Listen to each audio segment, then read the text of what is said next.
Ako dahil si Kuan, si Chrislyn Amoy. O kini akong anak nga si Marky Dwight Amoy. Kami taga Purok 5 Palinugan, Manat. Isa siya kanay sakit nga cerebral palsy with epilepsy. Inborn ihang sakit. Ganyan siya pag kuan ako pagkatao jud siya nga kuan, ana jud siya iyang sakit.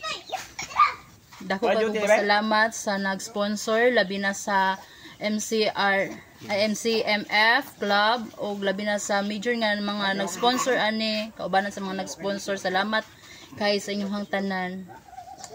Okay. Maayong buntag sa tanan. So aniya na punta karon sa isa ka adlaw no nga kaning mauswagon.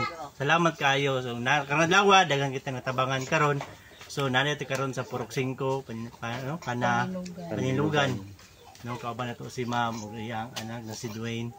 No, kami in the behalf of the MCMF, kami nagapasalamat sa tanan sponsor ug sa tanang mga membro ani sa kaning federation. Daghang salamat. Dili tungod ninyo dili mga tabangan sila sa Ma'am. So karong adlaw daghang salamat sa likod ani sa mga major sponsors. Salamat kayo sa tanan ug naatay mga halipay na hatag ka Ma'am, dili kayo kuan pero at least makasustain sila sa matag adlaw ug maabtan og bulan ug naapotay pangatag na gikan sa atong mga kaubanan kasing-kasing pangatag.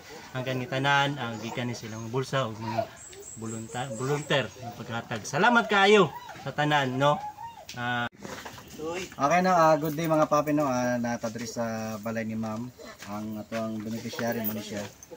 So kini ang atuang nalikom og na collection no sa Matag Club og syempre especially sa atuang special major sponsor no.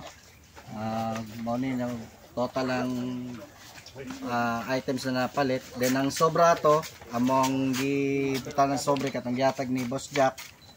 Then katong uban pa na gusto mo tabang ha, i-message lang ninyo sa moang page or message niyo directly si Ma'am para sa extended ninyo na hinabang, okay?